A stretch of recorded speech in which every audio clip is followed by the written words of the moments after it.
Hey everyone, I am with Shawn from BAMF Hammer tonight on this podcast.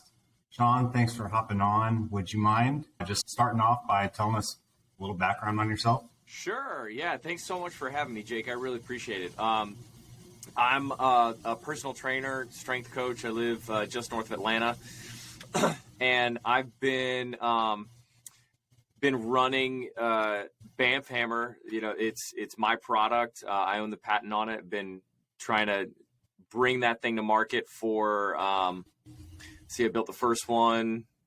My son's 10 and a half, so 10 years ago. Wow. Yeah, he was 6 months old when we built the first one. So that's kind of where we are. Very cool. So I guess I'd love to hear just like where you were at in life when you first thought of creating the BAMF Hammer. Sure. So my journey to get into fitness as a profession is kind of weird. I have I spent a really long time in the performing arts. I have an acting degree. That's what I went to school for. And along the line, in addition to doing the acting thing, I did a lot of scenic design work. So I could, use a screw gun and build sets and things like that. But I also did a decent amount of kind of not serious stunt work, but for live theater. I was the guy that was willing to jump off the thing or get in the sword fight or do whatever. So that, that ends up with this weird set of skills. And, but when I was a kid, I like to say I didn't have friends. I had comic books. So, when the MCU started kicking up, I've been a diehard fan for, since its inception. But when the movie started coming out, my dad's family owned a lumber mill when I was growing up. So I never got grounded. My dad just ordered wood unsplit. I was like, okay, well, you're in trouble. So I'm not going to send you to your room, but there's the maul and there's the splitter and there's the pile of wood, go to work. So, when Thor first shows up on the screen, he throws that hammer around, and he doesn't throw it like a hammer. It's weightless, and he's worthy, and I get it. We can have a whole nerdy conversation about why that works. But it was just kind of a thing for me that I was like, that's not how you, and kind of got a bee in my bonnet about it. So I went out at a certain point, and I took a 30-pound block of wood. I actually cut it off of a railroad cross tie, and I bolted it to a rod just to see if I could throw it and have it look the way that it looks in the film. And of course, I almost ripped my arm out of socket, and I, did some serious damage. But that was the first one. And as I started goofing with it, it was a joke. And then I'd been in fitness for a little while at that point. Stopped acting when my wife and I got married, and because the craft of acting is one thing, doing the business part of it is something very different, and I am not good at the business side of it. But I liked crawling into the gap with people when it came to fitness, and we were living in LA at the time, and I would work out in the park, and people would come up to me and go, "Hey, what are you doing? And can I do it too?" Okay, guess. But I like kettlebell, and the way that the majority of the hammer orientation is based kind of on a kettlebell platform. So a lot of posterior chain loading, swings, but then you start to move into, and I talk about BAMF like I'm just the guy who kind of figured it out. There are a handful of companies that do large hammer style training. I'm not unique in that regard. BAMF is just the only one that I know of that's made of rubber. Everything else is made of either steel or cast iron, which is fine. You just need a tire to slam it on the ground. And I looked at it and went, if you can't slam it on the ground wherever you are, there's no point. I'm not interested. And that took maybe 2.5 years from the birth of the first one till when I finally found the right vulcanized rubber material to make it out of. And after that, we kind of hit the ground running, and I started building them. And the majority of my strength conditioning work was spent testing the theories that I already knew against the equipment. So for times I was coaching boot camp. So okay, well, how is it like a dumbbell? Or how is it like a mace? Or how is it like a kettlebell? What are the similarities? And then just spending enough time with the equipment and paying enough attention on a biomechanical level to go, and what are the differences? So yeah, the swing, the posterior chain loading, hamstring glute dominance of a swing is almost identical to a kettlebell. But the difference is the handle orientation is much closer to a pistol grip than a neutral barbell grip. So now you're dealing with the difference in the load of the forearm. At the time I was training I started training for American Ninja Warrior, and I competed on the show in 2016. So that's a modality where it doesn't matter if you've got more shoulder. If you're out of grip, you're in the water and you're out. So taking the theory that I always wanted to be taxing my grip as much as possible, kind of the other side of the using straps to deadlift coin. And it's just kind of kept, every time I turned around, somebody else was asking if I could make them one. And now we have to come up with a price. And now I'm running a business and I'm not good at that. So it's been a whole lot of, I've joked with my wife that I'm very tired of being really good at the least important part of my job. But you know, that's kind of all that in a nutshell. That's 10 years worth of stuff. Yeah. I'd be curious to hear, like, what was maybe your favorite or your biggest accomplishment, your favorite thing you did, or maybe your biggest accomplishment while you were kind of in the acting scene? Jeez.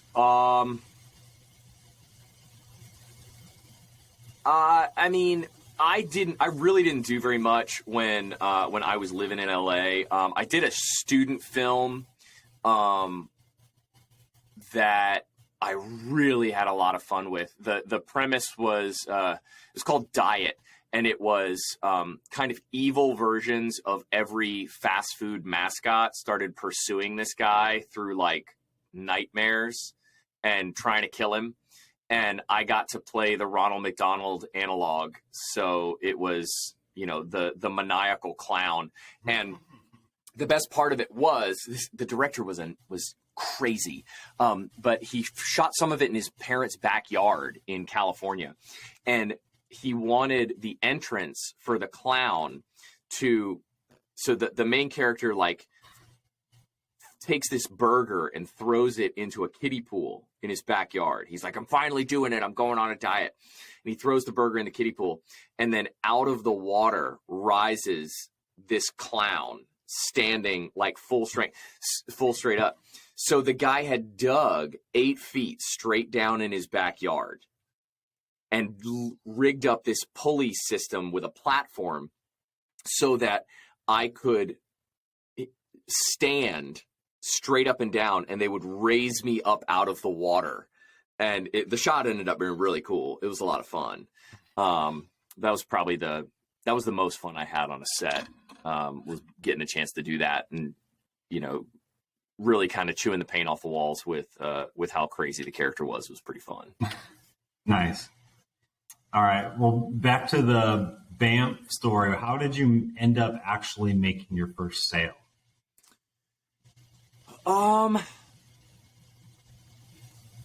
It was, someone came to me. Like I was coaching out of a CrossFit style gym called Iron Tribe. They started as a CrossFit affiliate and then de-affiliated because the guy who owned it wanted to do his own affiliate program, and CF Corporate wouldn't let him do it. So he kind of changed some stuff. And they're based out of Birmingham. They had a couple locations in Atlanta. I think they still have 2. But I had built the first one out of rubber, and was goofing around with that. And that's when, you know, I really started to spend a lot of time working on the programming of it. And one of the members at the gym just said, "Okay, how much?" I was like, I don't know. I think I sold it to him at cost. Mm-hmm. And then somebody else asked. I was like, okay. And we'd pursued the patent, or maybe that was the point. It's been a while, so I can't remember exactly how it happened. But somewhere in there, it's like, okay, I have to protect my ownership of the idea. And we started pursuing the patenting process, which is a pain in the neck. And that took a while, but once we finally got done, that's when we launched the first social media post and started just kind of selling them and building and selling and building and selling. And of course, in the beginning, I wasn't doing many of them. And the process was really like, I look back on the first ones that I made and was just like, oh God, they were, handmade, just awful. And then as we started to get more interest, we sold, a handful, less than 50 of them. And I was making them, in my garage. And then Dollar Shave Club did this competition. This was 6 years ago. This is a while ago. But Dollar Shave Club started because some guy had a warehouse full of razors and he needed to get them offloaded. So he went to Mike, who is the CEO of Dollar Shave Club, and was like, hey, can you offload these razors for me? And that's when that infamous commercial that most people remember was created, where Mike is just trying to offload these razors.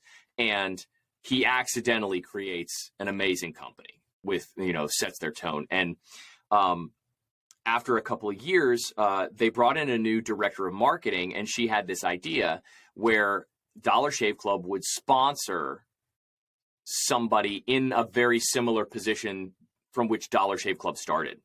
So they called it the Your Thing campaign. And you submitted a video, hey, here's why I should win. Dollar Shave Club was going to give you a certain amount of money. I think it was maybe $1,000 towards marketing stuff. And they were going to put you on the website, whatever. And I filmed this video with my kids and we won. So they flew us, dude, it was a trip. And they flew us out to Los Angeles. They put us up for a couple of days, gave us a Dollar Shave Club corporate credit card and put us up in the hotel. And we're like, have fun. So we were out there for 4 days, and I think they ended up spending $10,000 or something on ad buys and things like that. So we were able to improve the way that the hammers were produced. So rather than being like handmade and held together with steel epoxy, I was able to get a welding unit and start welding them again. I learned to weld in college. I weld a little bit. Like, it's basically hot glue for like meatheads. I wouldn't even call it real welding. But I just don't want any welders to come at me and be like, you don't know anything. I'm like, yes, I know. But we were doing it that way, and that's how they were produced for a long time. And over the course of this, my relationship with Iron Tribe ended. I went to finals on American Ninja Warrior for season 8, I think it was, in 2016. And then I was filming my audition video for the next year, and I blew my knee out and had to have my patellar ligament reconstructed. And that went over not very well with the guy who was in charge of Iron Tribe in the Atlanta market. And he and I did not get along. And but there was a lot of problem there, and I just decided the relationship with the company needed to end. So I went and I worked for a year at a CrossFit and Ninja Warrior gym, building obstacles for them and dialing in the production of the hammers. And then my wife and I decided to switch roles, and I went home and stayed with the kids and built hammers all day.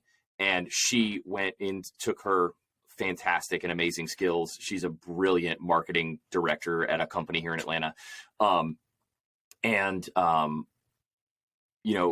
Went to work. She worked as a marketing director for one company that didn't understand or appreciate what they had in her employment. And then now she's with the company she's with now and just killing it. she's fantastic. And, was able to keep building them. And we got to the point where, we were turning out 20 or 30 units a week, getting these massive shipments of ballistic rubber. And it was like that until, February 10th of last year. And that's when my home burned down, my home and my shop. We lost everything. And we had to find a new I didn't know if BAMF Hammer was going to survive. And I called every bumper plate manufacturer in the United States and just said, look, I've got this design. I own the patent. I've got a market that they've been buying them. We just need to spend some money and finally get them produced by a company that can make them the way they need to be made. And I wanted them to be made in the United States. And I had one guy call me back. His guy name is William. He's out of Homegrown Lifting in Kentucky. So if your audience needs bumper plates, like recycled rubber bumper plates, Homegrown Lifting in Kentucky is my go-to. He makes a great product, but he took a look at the design and was like, all right, let me mess with it, and designed this beautiful hammer. We were able to increase the weight offering. So when I was making them, I made them in 10s, 10 pounds, 15 pounds, 20 pounds, 40 pounds, because it was all I could do well and with consistency. We transitioned over to kilos, and then William makes them in 5 kilos, 7.5, 10, 12.5, 15, 20, and 25. So anything heavier than that, we're not going to build because they're just too daunting. Yeah. But so there you go. There's a 10-minute dissertation on a very simple question. Yeah. Well, dang. Yeah. Hit me with the house burn down. So hey. If you think I hit you with the house burn down, right. Imagine where we were at. I was the only one home.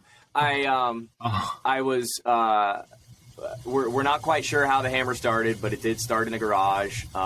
So we think there was like an electrical fire or something like that. I had one hammer to build.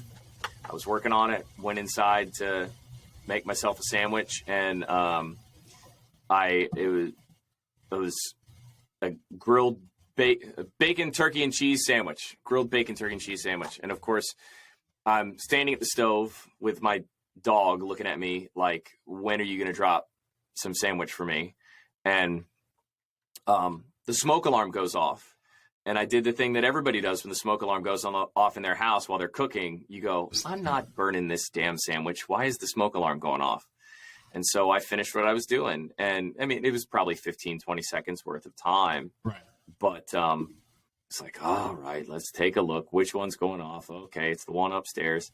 And I walked up the stairs. And as I come to the top, get about halfway up the stairs, I see just smoke pouring out of my kid's bathroom. It's coming out of the drain in their bathtub. And time stops. And so I run downstairs, I run out into the garage, and I open the door to the garage, and it's just black with this orange, evil. It was like staring at the eye of Sauron or something. Like, it was just, couldn't see out the garage doors. And so I did the thing you're not supposed to do. I ran around the front of the house. I was listening to a podcast. I still can't listen to political podcasts. I don't listen to those anymore. It's bad memories. Lots of reasons why. I ran around the front, call 911, and I do the thing you're not supposed to do, which is I turn the hose on and I start trying to put this thing out. And I'm like shooting the hose, and there's no point. Like, the fire started at the place where I keep kept all the boxes. So it's just nothing but cardboard and T-shirts. And I think there were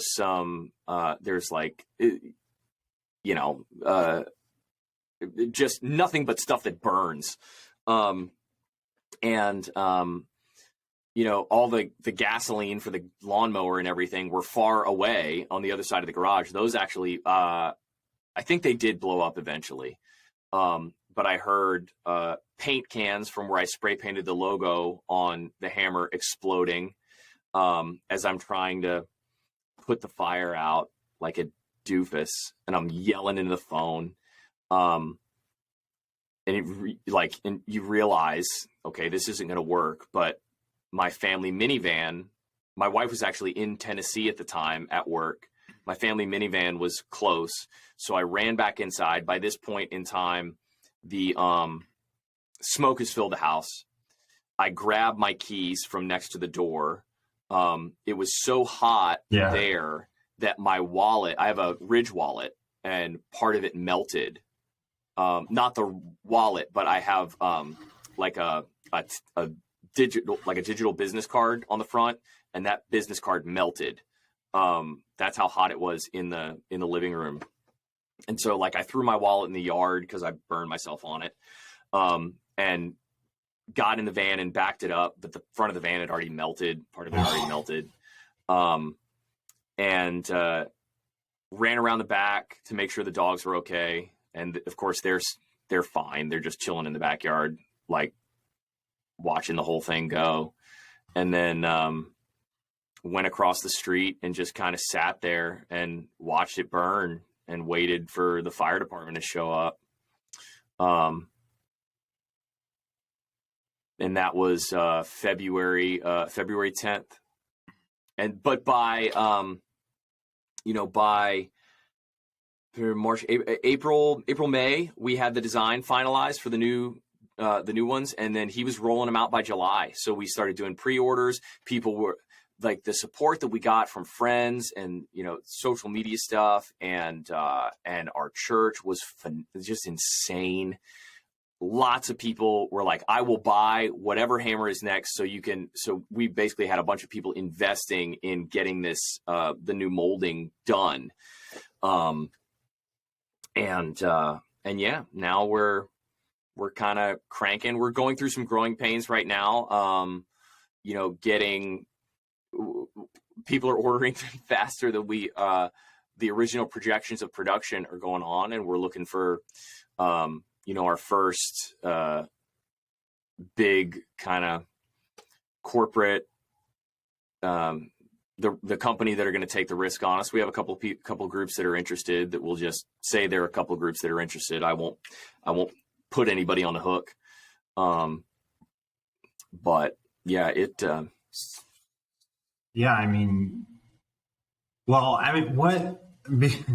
before we get to BAMF Hammer, what did you do the next few months? Did you? I had an emotional breakdown. I tried as best I could to, we just endured, a lot. It was trying to find, because my wife and I have 2 kids. My son turned 10 in November. My daughter turns 8 next month. Trying to find some semblance of normalcy for them. I don't know how great of a job we did, but, we stayed with my parents for a couple nights, and then we have a friend who spends a lot of time in Charleston, who lives a couple doors down. We were able to stay in her house for a couple days, get the kids going back to school. And then we found the insurance company set us up in an Airbnb that was about a mile away from our house. So the kids weren't even on a different bus. And then we were there for a while, and the house was finished being rebuilt in December. Crazy. Yeah. Well, glad nobody was hurt, at least. Yeah. It was, it was a funny story. So, you got to find the humor in it where you can. Right. I was the only one home. The kids were at school. My wife was in Tennessee. My parents were actually coming over for dinner that night. They live across Atlanta in Jefferson. And they were driving over. They were due to be there in like 20, 30 minutes. So I call my mom and go, hey, keep coming, but I don't want you to freak out. As you pull into the neighborhood, you're going to see fire trucks, and you're going to hear sirens. The house is on fire. Just park at the end of the fire trucks and walk over. And my mom goes, what do you mean? Are you joking? And I'm like, my brain just shut off, and I hung up the phone. I was like, I can't deal with this. And then she called me back, and I can't remember if I talked to her at that point or if I picked up the phone and went, no, it's not a joke, and handed the phone to somebody else and was like, just explain. I don't even know who, but just like explain to my mother what's going on. And then I get a hard time for this. I feel like I was being rational, but probably not, all things considered, because I'm in shock, obviously. And my wife has got this big marketing meeting that she's going to with a big account for her marketing firm. And it's the time when this meeting is supposed to start. And so I'm thinking, she's in Tennessee. There's nothing she can do. I don't want to ruin this meeting. I will tell her when she's done. There you go. I would have done the same, I think. And, and maybe I'm not thinking clearly. But so I shoot her a text that just says, call me when you get a moment. Mm-hmm.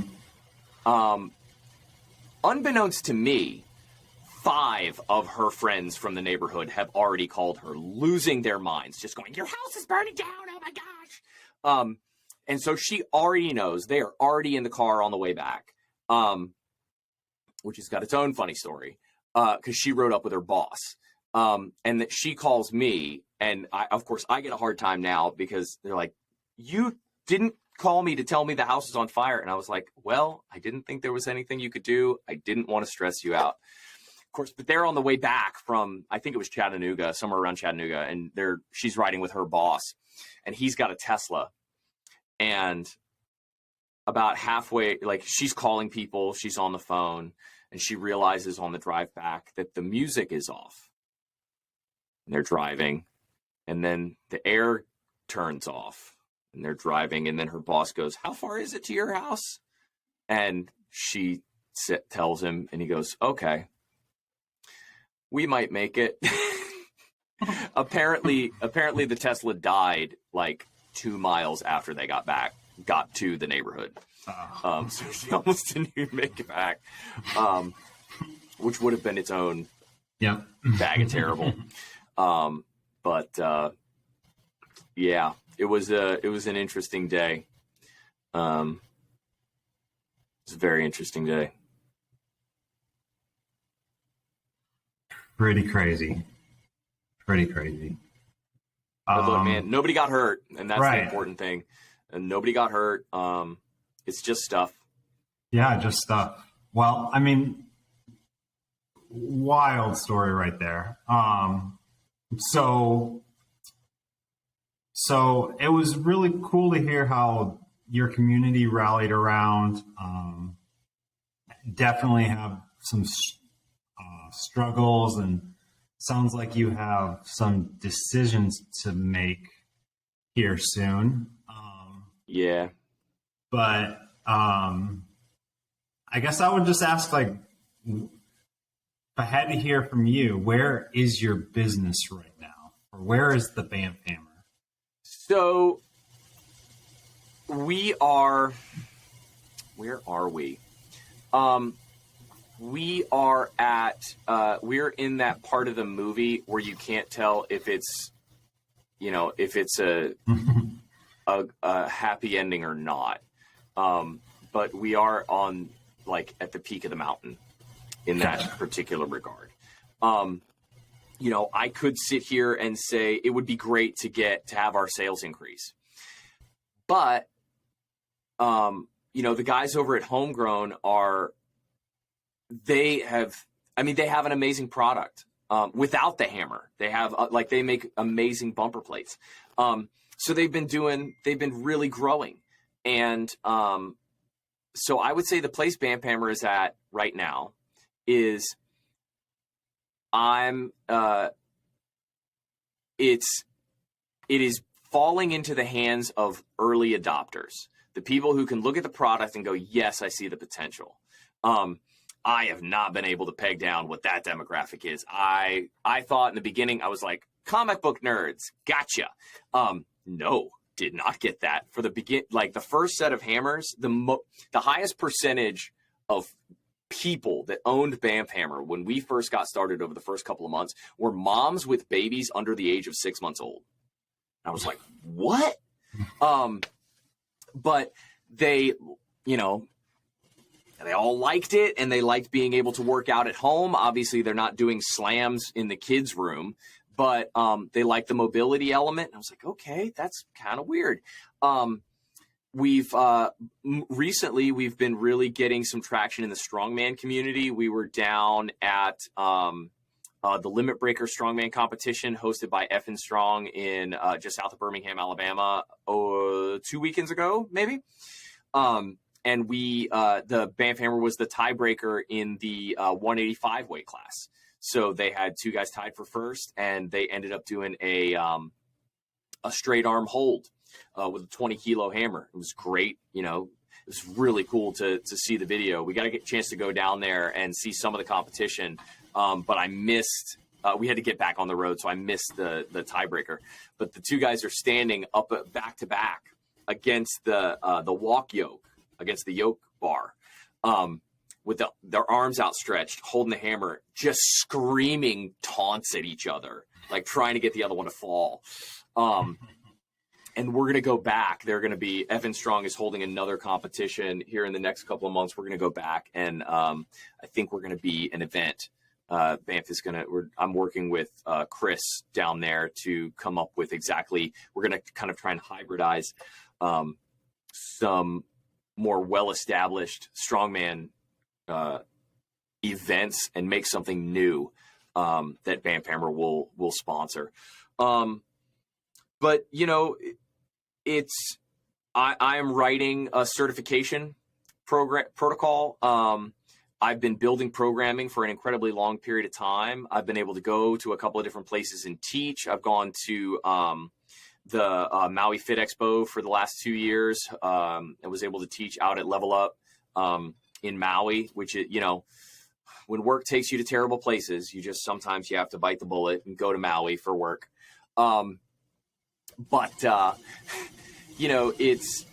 kind of the place that we're at. To me, and of course I'm biased, but the efficacy of the product is undeniable. The problem that we run into is most people see it and they think it's a cosplay toy because it's huge. And so oh, okay, made of foam. I'm like, no, made of bullet backstop, made of rubber, made of, heavy. And then within some of the fitness spheres that I might look to and say, okay, you guys would understand, kettlebell, mace, the sledgehammer and tire crew. There's always there's always somebody who's going to look at a thing and call it stupid for no reason and they don't understand. And of course, that's the nature of the internet. It's been an interesting turn of mind over the last couple of months to realize that I actually get more sales from negative comments because negative comments make views, and having to go, okay, the thing I need to do to get more people to buy the product is engage with this jackass. And just talk to him so he keeps commenting because it drives the visibility on the algorithm up. I'm still not any good at it. That's actually a question I had. Go ahead. Down, just you have a very unique product, probably something like you said that not everybody understands just by looking at it. So I'd be curious to hear what are some of the best specific online comments you'll see. Oh man, there are a lot of them that you're just like, why don't you go chop wood? I'm like, okay, really? Do you want to know? Well, How would you like me to answer your questions, sir? Like I overanalyze all this stuff and go, oh, do you want me to be really like serious with you? The reason why you can't go chop wood is because if everybody just went and chopped wood for a workout, we would deforest the Western world in an afternoon. That's why. Not everybody has a wood stove. People use like it's silliness. I agree. Yes. We live in an industrialized, culture where people no longer are forced to go and work with their hands and move things around for their livelihood. Do I think the United States would be better off if 90% of people worked in made their own food? Yes, I absolutely do. But we're just not there. And if you can look at it and go, it'd be better if you chopped wood. I go, yes. I have created a chopping wood algorithm that you can train with at home. What I did was take your complaint about my product and make it applicable to more people who don't do what you think they should. I'm literally answering what you want me to do. But you're just, you're upset. Sure. And, you just made up something to make it and it's pointless. It's a gimmick. Sure, it's a gimmick. Right. It's a gimmick. Who cares? But within the fitness industry, my observation as a coach from being in the CrossFit sphere, from being in the Ninja Warrior sphere, from doing boot camps, from doing personal training, all this stuff, the thing that I see most is the loudest voices are the ones that are threatened by the prospect of anybody else being somewhat close to right. And the problem that exists in the United States when it comes to athleticism in general or health is an obesity problem. Who cares what gets them off the couch to go move? Like if a person who is going to be dealing with insane medical bills from the amount of extraneous body fat that they're carrying around, gets off the couch and goes walking for Pokemon Go at the age of 75, I genuinely don't care. Pokemon Go helped that person turn their life around. It is a net positive. If you work in the industry and you see that and you're threatened and you go, no, but you don't know your Wilks score. I'm like, okay, pull your head out of your butt, man. You got I'm a guy who got bullied to the point of wanting to kill myself for most of my life by the people who were out playing basketball, football, soccer. Those were the people that were like a threat to my existence. I was friends with Wolverine, Cyclops, Rogue, Gambit, Captain America, Spider-Man. These were my friends. So I didn't find athleticism through community and sport. I found it later. I had a roommate in college, my sophomore year. He kicked the door to my room in and he was like, my spotter's sick, come to the gym. Okay. And I went and I spent months with a bodybuilder and it sucked. I just hated it because I was looking at myself in the mirror going, I'm never going to get there. I'm never going to look at myself in the mirror and like what I see. Now, that is why most people need therapy more than they need a good gym membership. Therapy first, go outside and go for a walk and then get a gym membership. But, that's neither here nor there. But the idea that you can increase your worth as a person by the way that you train is fundamentally flawed on a basic level. And it's also the same line of thought process that eugenics lives on. Same thought, you start over here and it's the muscly people are better than the unmuscly people. If you follow that 15 steps in that direction, you end up with Mein Kampf. You don't even have to bend over. There are no turns on that road. But we get so threatened by you invest so much time and energy and sweat and tears into this thing that you love. I love CrossFit. I just love it. Great. I love bodybuilding. Wait, you loving bodybuilding means my love for CrossFit is flawed. Doesn't mean that. You decided it meant that. And if you can decide it means that, you also decide it doesn't mean that. So that's where a lot of those comments come from. And the internet is based on negativity. Like the algorithms present negativity as clicks and whatever. But it's how you sell your product. So you just kind of embrace it. For the longest time, the way I dealt with internet trolls was with a deliberate refusal to understand exactly what they were talking about. So like whatever the comment was like, and of course right now nothing comes to mind. I've done that too. But like, oh yeah, no, no, I actually meant this.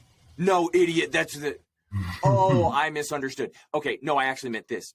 You big. So, and it's like, all I'm doing is trying to get you to comment again, because the more you comment, the more Facebook is going to show the ad to strangers without me having to pay for it. Yeah.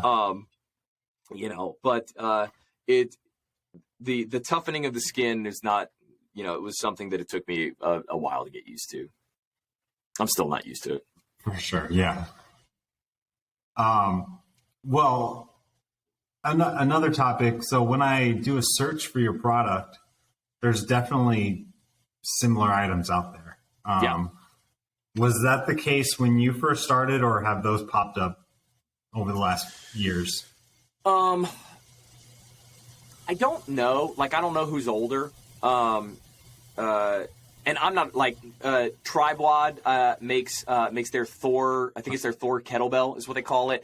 There are a couple of guys and that weld themselves some beautiful loadable, Thor style hammers. And I think the world of fitness is big enough for all of us. Yeah. Like you want it to be made out of steel. Great. You want it to be made out of rubber? Cha-ching. Fantastic. I remember, but like I'll still get every couple of weeks, somebody will shoot me a screenshot. A buddy of mine did a couple days ago of he was searching for BAMF and Tribewad's hammer came up, and then the Sisu war sledge from Rogue came up before mine did, because those are companies that have poured a lot of money into SEO, and I don't have that kind of money. And they're like, dude, they stole your patent. No, they didn't. They didn't. It's, theirs are made out of steel. They're allowed to, they can do that if they want. I remember cutting a video when Tribewad's hammer first came out and was like, hey, we did not, like, they didn't steal my patent. Stop sending me messages saying that they stole my patent. Also, if you wouldn't mind, there's no point in going into, and I've got some fans of BAMF that have done this before, and I love that they love us, but you don't need to go on this, Tribewad's social media page and be like, you stole BAMF Hammer's idea. I'm like, I mean, thanks for going to bat for us, but just buy one, like buy a BAMF Hammer. It doesn't bother me. From a personal standpoint, I think being completely transparent, bless you, being completely transparent, I think Tribewad makes a product that goes too heavy. I think that their heaviest one is like 70 pounds. And when I talk to people buying a hammer, I tell them, I do some messing around with a 25 kilo, but I've got more experience with this thing than anybody. It's been over a decade. And that's a lot of weight to move around in a disadvantageous position. It's really heavy for the rotations. It's better on the squats and things like that, but it's just heavy. So unless you're 300 pounds, I'm not telling people to get a 25 kilo hammer. And mine has a longer handle in relationship to the overall size of the product than the tri-wad hammer does. So I personally, okay, so, you know, I think theirs is more of a novelty dumbbell than anything else.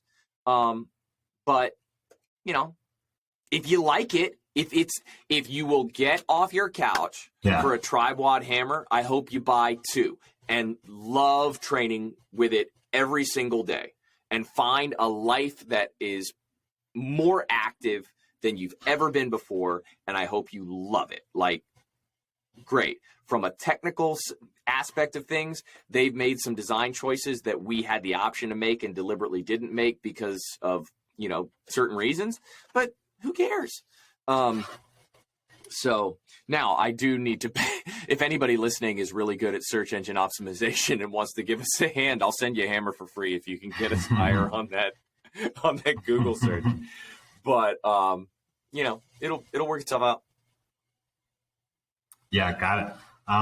Was just curious. Last thing I'm just kind of curious about is what has been your favorite thing, or just your favorite part about the BAMF journey so far? I'm still floored that this thing that I built as a goof, like, people own it and buy it. Okay, so the trippiest thing, this was, let's see, this would have been October. I know it was October. Was it 2020? 2020? 2021? I think it was during COVID. But I was out in my garage. I was making some hammers and, you know, stop, get something to drink, check my Instagram account. And I got a message. I was like, okay, got a message. Let's check. Let's see what's going on. I open it up and it's a message that just says, I think I need some of your hammers, from a guy named Russell Wilson. And I was like, Russell Wilson, why does that name sound familiar? Because I'm not a sports guy. Yeah. I'm not, like, I want to go into the weight room. Like, dear listeners, I want to take, I want to experiment on an offensive line. I want to experiment on an offensive line. Here's the experiment I want to run. I want to apply a Tabata of BAMF hammer slams to an offensive line 3 times a week and see what metrics change in the fourth quarter. Because I think I could increase the the resiliency of an offensive line or a defensive line just by applying the anaerobic loading and strength development of BAMF hammer slams in a Tabata format to them in the fourth quarter. I think I could. I'm almost sure it would work, but I need a team to be able to test it.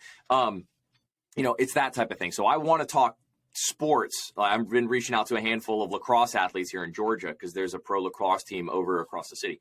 I want to do that stuff, but who won the Super Bowl? A football team did. My mom's chili bean dip is what won the Super Bowl. So I don't know. But yeah, I was like, Russell Wilson, where's the Russell? So I search. Russell Wilson, quarterback, Denver Broncos. I was like, okay. So I shot him a message back, and I was like, you know you're Russell Wilson, right? And he goes, yeah. And I went, you know you won a Super Bowl, right? He goes, yeah. And I went, okay, just making sure. And so I made him some hammers, and I got a chance to kind of chop it up with his strength and conditioning coach and talk application. I did some drill development because for a guy like Russell, the BAMF hammer's cool, but that's a multi-million-dollar arm. And I am not going to be responsible for jacking it up. So I wanted to spend as much time as possible going, what is the most effective use of his time? And he's got a legion of wildly intelligent, kinesiologists and, brilliant minds of strength and conditioning, getting him to throw farther and be more efficient and all that stuff. And like, if I go to that table, that is like someone from the kids table showing up at Thanksgiving asking for like a sip of grandpa's wine. Like, I don't belong here. But wanting to treat them as well as possible. And, and it's things like that. We were able to, to put some units in the hands of some really cool people. Action Bronson has got one from us. That he's big into like mace and kettlebell. The guy's just a monster. And if you follow him on social media, he's always doing some type of just crazy town, like 200-pound kettlebell swings and things like that. The guy's a beast. We did a little bit of work with a company that supplies mobile gyms to a couple of bigger name actors and their stunt guys in the movie industry. We've put some hammers. BAMF mobile gyms. Give them a follow. They're worth it on social media. Instagram, it's BMF Mobile Gyms, I think it is. And Duffy Gaver that's kind of his brainchild. So we were able to throw some hammers in there. I got to send some hammers to the stunt guys when they were filming Spider-Man No Way Home. So that was cool. I got to drop some hammers off at Pinewood Studios down here in Atlanta, and that was Spider-Man's been my favorite forever. So that was a cool experience. But and those are like big highlight reel things, but also, there's some, I get a chance to chop it up with some people that it's their favorite piece of fitness equipment. That's so bananas to me. Yeah. Like this thing that I made up, like that I accidentally made because I had a problem with the way Chris Hemsworth threw a plastic hammer in a movie, and a dumb problem. Like, let's be perfectly frank. Like, excuse me, sir. I don't care if you do have Asgardian DNA. You're not allowed to treat the hit like. If Vision in Age of Ultron says the hammer is properly balanced, it does have weight, and you can't treat it like it doesn't. So you have to, like, who does that? That's incredibly stupid. But yeah, that's kind of how it started, and now we're in the midst of going. It's not new for the duration of human history. It's only been recently that training to look competent is actually become a thing. For the majority of human history, you didn't train to look a certain way. You trained to kill somebody. Like, you look at mace, you look at Indian club, you look at Gada, mace. This Chaishi coming out of the karate sphere of things, where you need to strengthen the grip, the forearm, the shoulder, so that you can punch somebody as hard as you can. With Gada work, guys like the Great Gamma from India, and it's just, you can bench press 300 pounds and I can swing my 3-pound sword 300 times. You're going to be a really, really pretty corpse that the crows are eating. That's how strength worked for an incredibly long period of time. And now we treat the shoulder joint, which is the most mobile joint on the body. It has the greatest capacity for mobility of any motion of any joint on the body. A lot of, Western strength training models treat it like a hinge. We go up and down and we go side to side, and we make we put a boulder on your shoulder because we didn't take note of the fact that the shoulder pads of the 80s went out of style. We just tried to put them under our skin instead of under our sport coat, because we place value on that type of thing.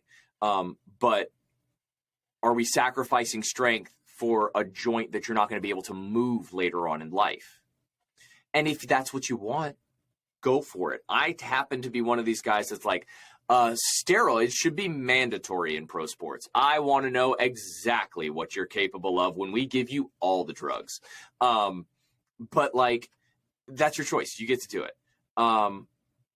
It's not a choice that I would make because I want to be able to move for as long as possible. When in aged populations, you start to see, rates of, people dying on operating tables go up when it's things like people breaking a hip. They break a hip when they sit in their recliner. That's why they break the hip. It's a fall. There's no stability. And that's where it's creating longevity in the majority of the population. And of course, these are individual examples. It doesn't reflect the entire bell curve. Don't email me, or do email me. If you email me, fine, just buy a hammer too. But that's the cool stuff of, I've said for a long time, I was a comic book nerd that got dragged to the gym. There are more people out there like that who feel like there is no place for them in, I talk to them at the gym all the time where people show up and they're like, yeah, I'm just really intimidated to be here. And you go, okay, well, I'll tell you a secret. Everybody that you're worried about judging you is too busy staring at themselves in the mirror, watching their bicep grow to worry about anything that you're doing. But, it's about finding something that you're passionate about, challenging yourself and raising the bar for yourself and making yourself do hard things so that you can prove to yourself that you can do hard things. Everybody is entitled to a place at that particular table, whether you played Pop Warner football when you were a kid or you didn't come to it until much, much later in life. With the exception is ultra marathoners. You people are psychos. Like, you should be kept in padded rooms. I don't trust you at all. I'm not jealous of you. I don't want to put myself through what you guys do. Your toenails fall off. That's weird. But yeah, that's, and I'm hopeful that over the next, 10, 15 years, maybe we see more of a shift. I see that happening more often where people are more okay with, we're like, everybody likes to exercise in some way, right? Okay, cool. Great. That's better for everybody if we're doing more of that stuff instead of just sitting and scrolling. But cool. Makes sense. Well, I think that's a good spot to end it. Dope. I think I'll just say, if you want to support Shawn, go buy a BAMF hammer. But we'll make sure to plug your website and your social medias and the links. Yeah, and we'll I'll make sure we cut a code for your audience so we can knock a couple percentage points off that price. We really appreciate I really appreciate me and my whole staff. Yeah. Me. Really appreciate you letting us come on. It's been a lot of fun talking. And I don't know if you picked up on it, but I can talk. There are stories. Great stories. Great stories. Good to hear. Good to hear from start to beginning. And then, you told the fire story well. I'm sure you've had to tell that too many times already, but yeah, doing reps on that one helps take the sting out of it. Yeah. Well, anyways, thanks again. Thanks, Jake. I appreciate it, man.